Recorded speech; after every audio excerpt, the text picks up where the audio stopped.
అందరికీ నమస్కారం. నా పేరు శ్రీనివాస్. మీరు చూస్తున్నారు Srinu social connect YouTube channel. Friends, ఒక మంచి టాపిక్‌తో మీ ముందుకైతే వచ్చా. లైక్ చేసి సపోర్ట్ అయితే చేయండి. ఇంకా మంచి మంచి వీడియోస్‌తో మీ ముందుకైతే వస్తా. ఇక లేట్ చేయకుండా టాపిక్‌లోకి అయితే వెళ్ళిపోదాం. క్రికెట్ హిస్టరీలోనే ఒక రేర్ మొమెంట్ అయితే జరిగింది. దాని గురించి మనమైతే ఇప్పుడైతే మాట్లాడుకుందాం. ఇండియన్ టీమ్ వరల్డ్ కప్ అయితే గెలిచింది. టీ20 వరల్డ్ కప్ అయినా కూడా ఏమి అసలు ఎనర్జీనే లేదు. అవునా కదా!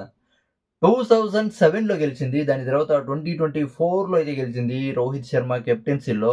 అప్పుడుండే ఎనర్జీ క్రికెట్ ఫాన్స్‌లో ఇప్పుడైతే లేదు. అవునా కదా!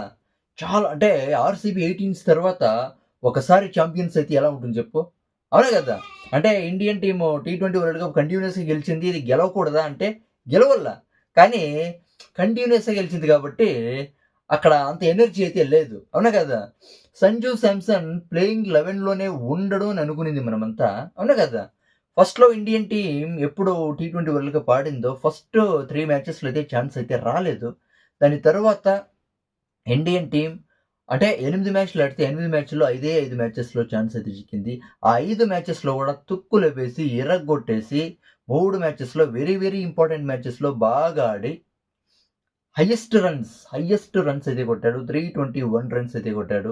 Sanju Samson player of the tournament award అయితే గెలుచుకున్నాడు. చూడండి, అన్ని మ్యాచెస్ ఆడకుండానే 8 మ్యాచెస్ ఆడకుండా 5 మ్యాచెస్ ఆడి 5 మ్యాచెస్‌లో కూడా హైయెస్ట్ రన్స్ అయితే కొట్టాడు సంజు శాంసన్.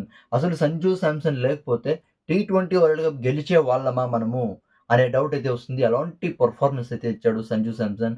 జస్‌ప్రీత్ బుమ్రా ఇండియన్ టీమ్ అంతా చాలా అంటే చాలా బాగా అయితే ఆడింది. కానీ చాలా అంటే చాలా అంటే చాలా అద్దిరిపోయే పెర్ఫార్మన్స్ ఇచ్చింది మాత్రం సంజు శాంసన్, తర్వాత జస్‌ప్రీత్ బుమ్రా. విరాట్ కోహ్లీ అయితే సంజు శాంసన్‌ని ఆకాశానికైతే ఎత్తేసినాడు. అద్దిరిపోయే పెర్ఫార్మన్స్ అయితే ఇచ్చినాడు.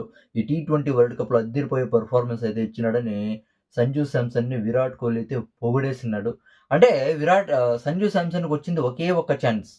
రింకు సింగ్ పుణ్యమా అని ఒక ఛాన్స్ అయితే వచ్చింది. ఆ ఒక్క ఛాన్స్‌ని వదలకుండా టైట్‌గా అయితే పట్టుకొని ఎలాంటి పెర్ఫార్మన్స్ ఇవ్వాలో అలాంటి పెర్ఫార్మన్స్ అయితే ఇచ్చాడు. 2 సార్లు 89 కొట్టాడు. ఒకసారి 97 అయితే కొట్టాడు.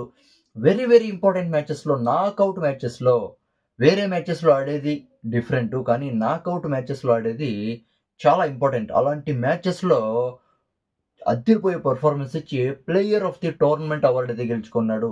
5 మ్యాచ్‌లాడి 8 మ్యాచ్‌ల్లో 5 మ్యాచ్‌లాడి player of the tournament award అయితే గెలుచుకున్నాడు. ఇది ఒక లెక్కలో చెప్పాలంటే రేర్ మొమెంట్ అనే చెప్పొచ్చు. అవునా కదా! ఇక దీని గురించి మీరేమనుకుంటారో కామెంట్ అయితే చేయండి. Sanju Samson player of the tournament award అయితే గెలుచుకున్నాడు కదా! దీని గురించి మీరేమనుకుంటారో కామెంట్ అయితే చేయండి. సపోర్ట్ అయితే చేయండి. లైక్ చేయండి. బై.